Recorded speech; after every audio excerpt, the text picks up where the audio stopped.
The first time I saw my name trending, I thought it was a mistake. I wasn't famous. I wasn't controversial. I didn't run a company, hold public office, or post anything online that might attract attention. My online presence was the digital equivalent of background noise. A few photos, occasional comments, nothing memorable, which is why the notification didn't make sense. A message from an old college friend popped up on my phone while I was standing in line at a grocery store. "Hey, is this about you?" There was a link. I almost ignored it. People send strange links all the time. Memes, gossip, random videos that explode online for reasons no one fully understands. But the tone of the message felt different. Concerned. Careful. I tapped it. The page loaded slowly. At first, I didn't recognize what I was looking at. A long thread on a social platform. Thousands of comments, millions of views, and at the very top, a screenshot. A screenshot of a post that included my full name. Below it was a caption written in bold text. "This man ruined my life." I blinked. The grocery line moved forward. Someone behind me coughed impatiently. I scrolled. The post continued, paragraph after paragraph describing a story that sounded dramatic, emotional, and horrifying. A woman claimed that years ago, when we worked together at a small marketing firm, I had manipulated her into trusting me and then stolen a large amount of money from a charity project she had organized. She described conversations that never happened, meetings that never existed, decisions I had never made. According to the post, I had destroyed her career and then vanished. Except I hadn't vanished, and I had simply moved to another job, another city, another ordinary life. But the internet didn't know that. The internet only knew the story she had written, and people were reacting, angrily, violently. Thousands of strangers filling the comments with the same words. Expose him. Report him. People like this shouldn't be allowed to hide. My chest felt hollow. I looked at the profile that posted the story, a name I recognized, barely, someone who had worked at the same company years earlier. We had exchanged maybe 10 conversations in total, mostly about deadlines, office logistics, nothing personal, nothing dramatic. But the story she wrote made it sound like we had shared years of complicated history. None of it was true, and yet the comments kept growing. Every second. I checked the date. And the post had been uploaded only 8 hours earlier.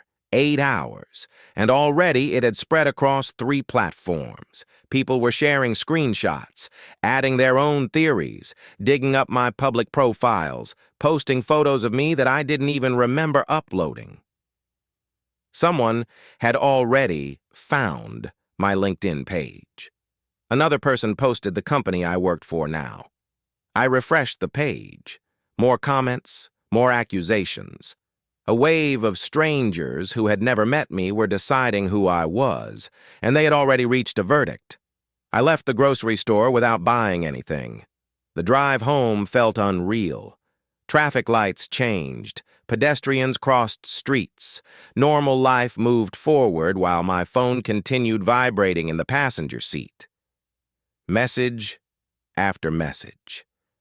Some from people who knew me. Most from people who didn't. I didn't read them. Not yet. When I reached my apartment, I sat at the kitchen table and opened the thread again. The story had grown. Other users were now claiming they had heard similar rumors about me. People were inventing additional details, expanding the narrative, building something larger. The internet has a strange way of doing that. A story doesn't stay the size it begins. It grows. It mutates. It becomes something even the original writer no longer controls. And this one was growing quickly. The first real damage happened before midnight. A journalist from a small online news site sent me an email. He asked if I wanted to comment on the allegations circulating online. I stared at the message. Allegations. The word made it sound official, like there was evidence, like someone had filed a case. But there was nothing. Just a viral post, wasn't thousands of people who believed it. By morning, the story had reached television, a short segment on a digital news program, a headline scrolling across the bottom of the screen. Former employee accused of charity fraud after viral testimony. No one had contacted me before broadcasting it. No one had checked whether the story was accurate. The internet had decided it was interesting. That was enough. The calls from work began an hour later. My manager sounded uncomfortable. "Something about you is trending online," he said carefully. "Yes." "Is there any truth to it?" "No." A pause. "We're looking into the situation." I knew what that meant. Companies don't investigate viral scandals. They distance themselves from them. By the afternoon, my email inbox looked like a disaster zone. Messages from strangers, threats, demands. And a few people claimed they were organizing petitions. Others promised to make sure I never worked again. The frightening part wasn't the anger. It was the certainty. They were convinced they knew exactly what had happened, even though none of them had been there. Even though the story itself contained details that were impossible. I tried contacting the woman who wrote the post. Her account didn't respond. A message indicator showed she had read it, but nothing came back. Hours passed. The thread continued growing. 10,000 comments, 20,000, 50,000. Every refresh made the number climb. Late that night, I noticed something strange. A second post appeared. Not written by her, written by someone else. A user claiming to have evidence. They uploaded a document. A screenshot of an email supposedly sent from my address years earlier. The message referenced money being transferred, a charity fund, my name in the signature. It looked convincing, except I knew it wasn't real, because I had never written it. That was the moment I realized something terrifying. This wasn't just a rumor. Someone was building proof, and the internet was helping them do it. I closed my laptop and stared at the wall. Somewhere out there, a person had decided to turn my life into a story, a villain, a scandal, a crime. And once a story goes viral, it becomes almost impossible to stop. The internet doesn't slow down for facts. It only slows down when it finds a better story. But the next day, something happened that changed everything. I received a message from someone I didn't know. The account had no profile photo, no public posts, just one line of text. "You're asking the wrong question." I stared at the message, then typed back, "What question should I be asking?" The reply came instantly. "Not who wrote the lie. Ask who needed it to spread." I read the message again. "You're asking the wrong question." The sender's account had no history, no followers, no posts, just that one line, then another. "Not who wrote the lie. Ask who needed it to spread." I stared at the screen for a long time before replying. "What are you talking about?" 3 dots appeared, then disappeared, then appeared again. Finally, a new message arrived. "You think the story went viral by accident?" I typed slowly. "Didn't it?" The reply came back almost instantly. "No." I didn't sleep that night. Not because I was scared. Because my brain wouldn't stop replaying the timeline. The post had exploded far too quickly. 8 hours. That's how long it took to reach millions of views. Normally, posts take days to gain traction unless they're boosted by something big. Influencers, media, algorithms, or coordination. By morning, the damage had spread further. Someone had created a website, a full website. The domain name included my name. The homepage contained the same accusations from the original viral post. Only now it was written like an investigative article. Screenshots, evidence, a timeline. Someone had even added a section titled, "What We Know About the Accused." My photo appeared under it, pulled from an old conference panel I'd spoken at years ago. They even included a map showing the office where the alleged charity incident had supposedly happened, except that office had never hosted a charity project. Not ever. My phone buzzed again. Another message from the anonymous account. Look at the first 200 shares. What? The first accounts that boosted the post. I opened the original thread again, scrolled down. The earliest shares were still visible. 20 accounts, maybe 30. Most had large followings. But something about them felt artificial. Their profiles looked real at first glance. Photos, posts, followers. But the comments underneath their content looked strange, generic, repeated, almost robotic. I searched one of the usernames. Nothing came up outside the platform. No interviews, no personal website, no digital footprint. Another one. Same result, and another. And then another. A pattern slowly started forming in my mind. These aren't real people, I whispered. The anonymous account replied. Some are. Most aren't. What does that mean? Manufactured influence. The phrase sat on the screen. Manufactured influence. You're saying someone used fake accounts to make the story spread? The typing indicator blinked again. Not fake. Strategic.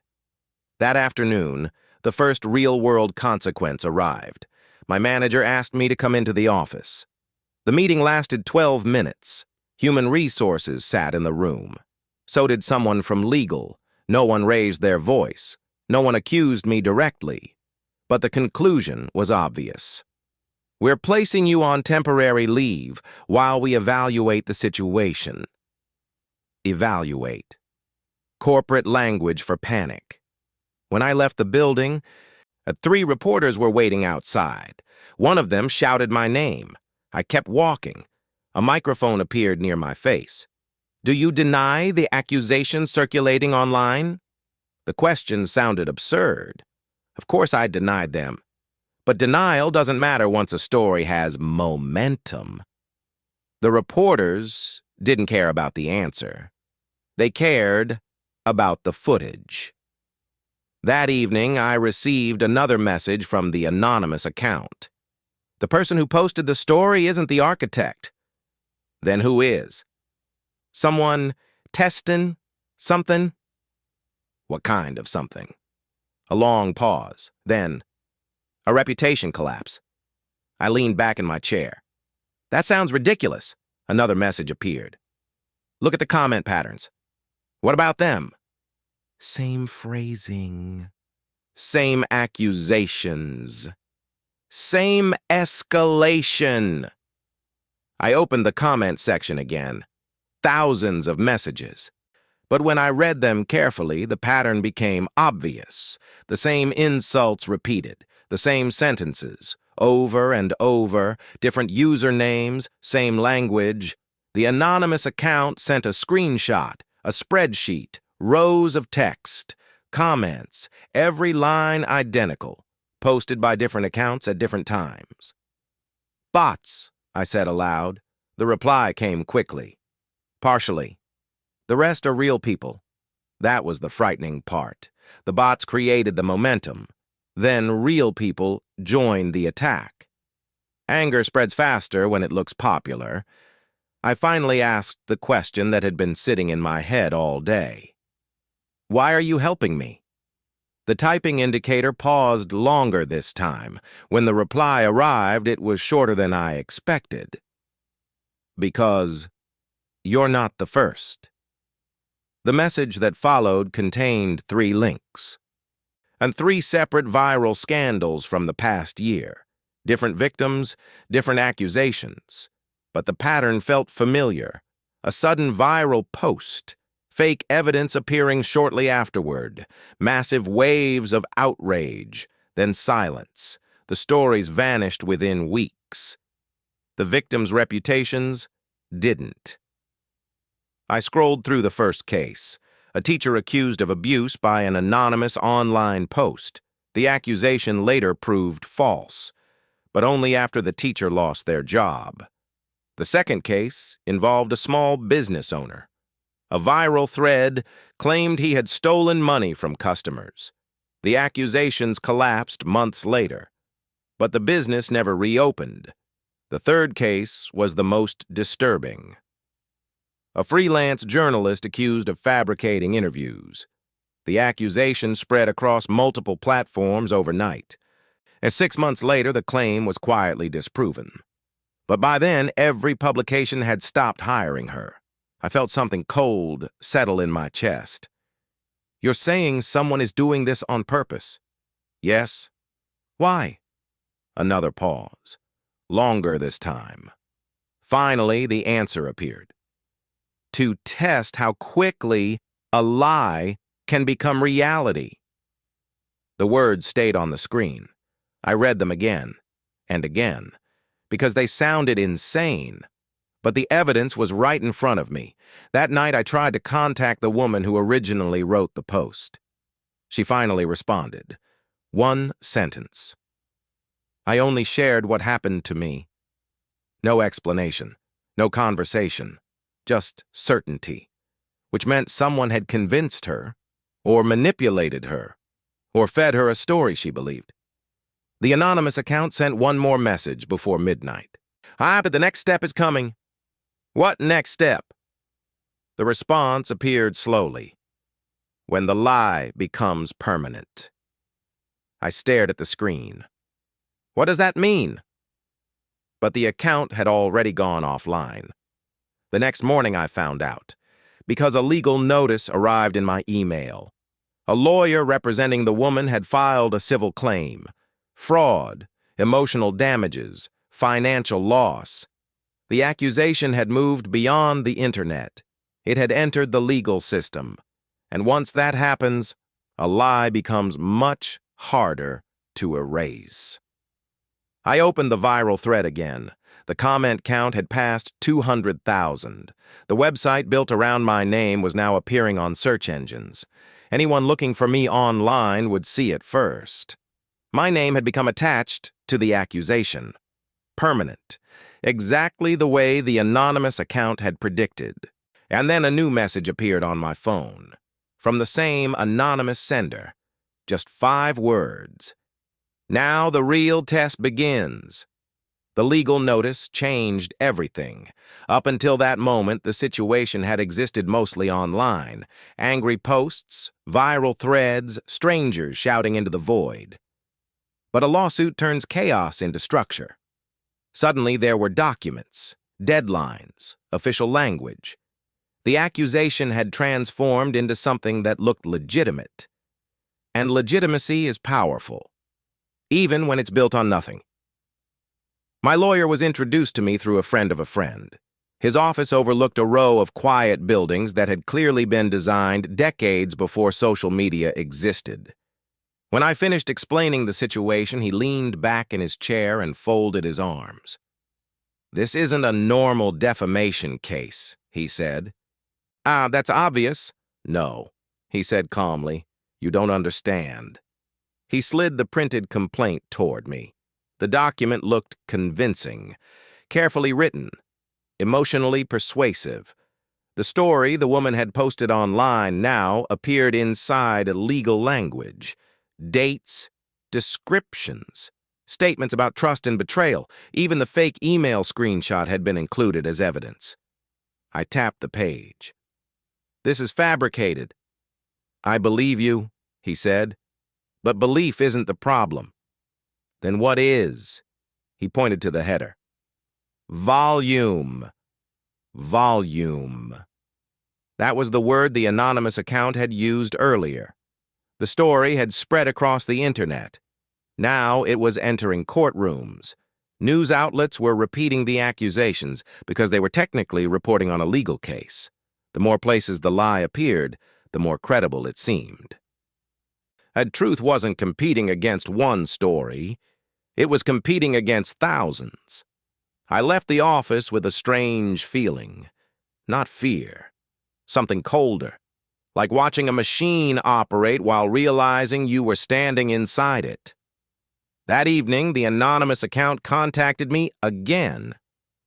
"You've seen the lawsuit?" "Yes. That's phase 2. "Phase 2 of what?" The typing bubble flickered, then stopped, then returned. "Institutionalization." I read the word twice. "What does that mean?" "The lie moves from the internet into systems. Media. Legal records.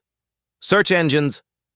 Once that happens, it becomes part of your identity." I stared at the message. "You're describing a strategy." "Correct." "Who designed it?" There was a long pause. Longer than usual. Then the reply appeared. The same people who designed the experiment." The word made my chest tighten. Experiment. "You keep saying that." "Yes." "What kind of experiment destroys someone's life?" The response came slower this time.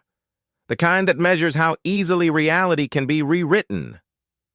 I stood up from my chair and paced the room. "This is insane." "No. It's research." The next message contained a link. Not a news article, not a viral post, a corporate website, clean design, minimal text, a consulting firm specializing in information analysis. Their services included something called narrative impact modeling. I clicked the description. It read like marketing language, but one sentence stood out. "We analyze how digital narratives influence public perception and decision-making." I scrolled further. Case studies, examples. So one of them described how a viral campaign changed consumer attitudes toward a brand within 48 hours. Another showed how online narratives could alter stock market reactions. My stomach tightened. "This is about influence," I said aloud. The anonymous account replied. "Now, you're getting closer." The firm's name didn't appear anywhere in connection with my situation. But something about their research felt familiar. They weren't studying misinformation in theory. They were measuring it, testing it, refining it. "What does this have to do with me?" I typed. The answer arrived quickly. "Every system needs test subjects." I sat down again. "Are you telling me this company created the story about me?" "No." "Then who did?" Another pause. Then a message appeared. "Someone working with them." The idea felt impossible. And a corporation testing viral lies using random people, destroying reputations as part of some analysis. But the more I thought about it, the more the pattern made sense. The coordinated accounts, the fake evidence, the legal escalation. Everything had been too organized to be spontaneous. I returned to the earlier cases the anonymous account had shown me. The teacher, the business owner, the journalist, all different accusations, all different industries. But each case followed the same timeline. Viral post, mass outrage, institutional consequences. Then, silence. "Why did the story stop?" I asked. "Because the data was collected." That night, something changed inside me. Up until then, I had been reacting, trying to defend myself, trying to stop the damage. But if the anonymous account was telling the truth, this wasn't a misunderstanding. It was a deliberate operation, and the people running it believed no one would ever connect the dots. The next morning, I started digging. Not through social media, through corporate records, business filings, consulting contracts. The firm's name appeared in several places connected to media analytics, but nothing linked them directly to the viral cases. until I found something strange, a grant, funding for a research partnership with a university. The project title: Narrative Propagation in Decentralized Networks. I opened the project description. The goal sounded academic, but one sentence made my pulse jump. Controlled narrative injections will be used to observe how misinformation spreads organically once introduced into public systems. Controlled narrative injections. And I sent the document to the anonymous account. The reply came almost immediately. You found it faster than expected. My hands trembled slightly as I typed. They're creating lies to study how people react. Yes. And I'm one of the test cases. The response was slower this time. You are the most successful test case so far. I leaned back in my chair. My name was trending. My job was suspended. A lawsuit was active. Thousands of strangers believed I was a criminal. All because someone wanted to measure how quickly a lie could travel. But there was still one thing I didn't understand. Why help me? I asked again. You've been guiding me this entire time. There was a long silence. For a moment, I thought the account had disappeared. Then a final message appeared. Because the experiment wasn't supposed to go this far. Before I could respond, another message arrived. Not from the anonymous account. From my lawyer. Short. Urgent. Call me immediately. When I returned the call, he didn't bother with greetings. The situation just escalated, he said. How? There's a new piece of evidence. My stomach tightened. What kind of evidence? His voice lowered. Video. The clip had been uploaded less than an hour earlier. A short recording, supposedly, showing me speaking to the woman who accused me. Discussing money.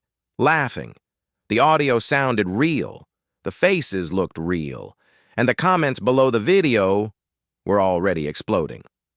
My lawyer exhaled slowly. This one will be harder to disprove. I stared at the screen, because the person in the video did look like me. The voice sounded like mine. The gestures were mine. But I knew something impossible had happened, because I had never been in that room. And for the first time since this nightmare started, a new fear appeared. Not that someone was lying about me, but that the lie was becoming more convincing than the truth. The video spread faster than the original accusation. Within 3 hours, it appeared on every major platform. News channels replayed it in slow motion.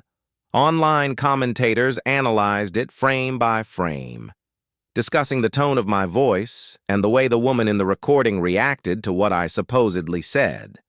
No one asked whether the recording itself was authentic. They only asked what it meant. I watched it once, then again. The room looked like a conference space, one I didn't recognize. A long table, bright lighting, 2 coffee cups near the center. But the person who looked like me leaned forward slightly in the chair. You'll transfer the funds tonight, he said. The woman nodded in the video. I trusted you, she replied. Then the clip ended. 8 seconds. 8 seconds that felt like they weighed more than everything else that had happened. My lawyer called again. This video complicates things. That's one way to describe it. It appears authentic. It isn't. I believe you, he said, but courts believe evidence. That night, the anonymous account sent a message. They accelerated the test. I stared at the screen. What test? The final stage. The video? Yes. I typed slowly. You knew this was coming. There was a pause, then the response appeared. I suspected. You didn't warn me. Because I needed to see if they would do it. My pulse quickened. What do you mean? The reply took longer this time. When it appeared, it was a single sentence. "I used to work for them." The message sat there for several seconds before another followed. "The research group. The people studying narrative spread." I leaned closer to the screen. "You're part of this." I was. The next message arrived slowly, like someone choosing each word carefully. The project began as academic research. How stories move through digital networks. How people react to allegations. How evidence influences belief. Another message appeared. "But the sponsors changed." "Corporate sponsors?" I typed. "Political sponsors?" I felt something cold settle in my chest. "Why target random people?" The answer appeared immediately. Our random subjects produce the most honest data. For a long time, neither of us typed anything. The room around me felt strangely quiet. The internet outside it was exploding with debate about the video.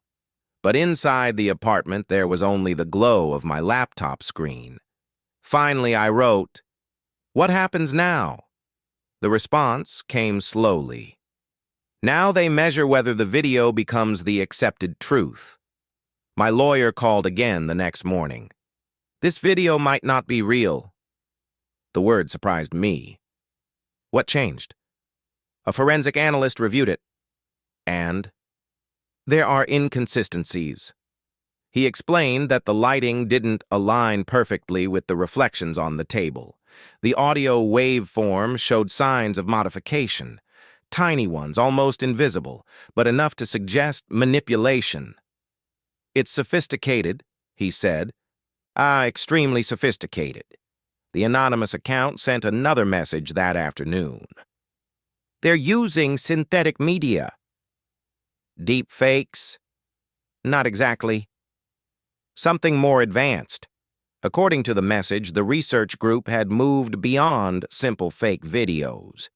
They were constructing entire narrative environments, posts, evidence, witnesses, documents, every element supporting the same story. When all of it appeared together, people stopped questioning it. "It's not about the lie," the anonymous account wrote. "It's about the ecosystem." That was the moment I understood. The viral post, the fake email, the website, the lawsuit, the video. None of them existed alone.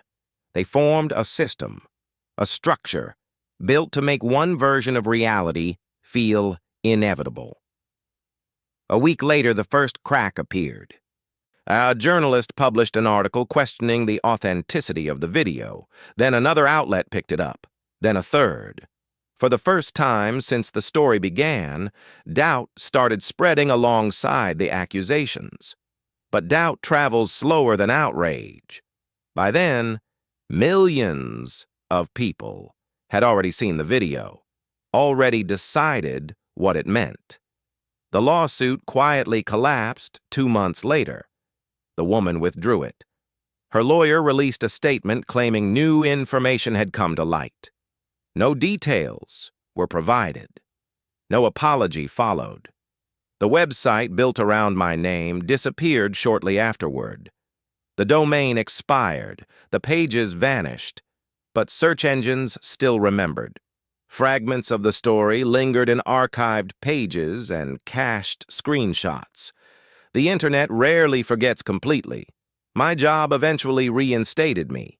Carefully, without ceremony. No announcement, just an email saying my suspension had ended. The anonymous account sent one final message. "The experiment is over," I typed back. "What happens to the results?" There was a long pause. Then the answer arrived. "They already have what they wanted." "What was that?" I asked. The reply came slowly. "Proof." "Proof of what?" The final message appeared. "That people will believe a story once it feels popular enough." The account went offline after that. I never heard from it again.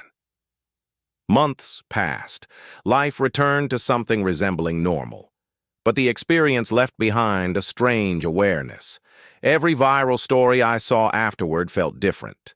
more fragile, less certain. Sometimes I search my name online. Most of the accusations are gone, buried under newer content, newer stories. But a few traces remain. Old screenshots, archived posts, pieces of a narrative that once convinced millions of people. What unsettles me most isn't that someone created the lie, or that it spread so quickly. It's how easily the world moved on afterward. The same systems that amplified the story eventually erased it. Quietly, efficiently. Like it had never happened. But I know it did. Because every time I see a stranger's name trending online, attached to a scandal no one has verified yet, I recognize the pattern, the speed, the outrage, the certainty. And I wonder whether that person is living inside another experiment, or whether the world has simply learned how to destroy reputations on its own. Either way, the result looks exactly the same. And once you've seen how the system works, it's impossible to forget. Even when everyone else does.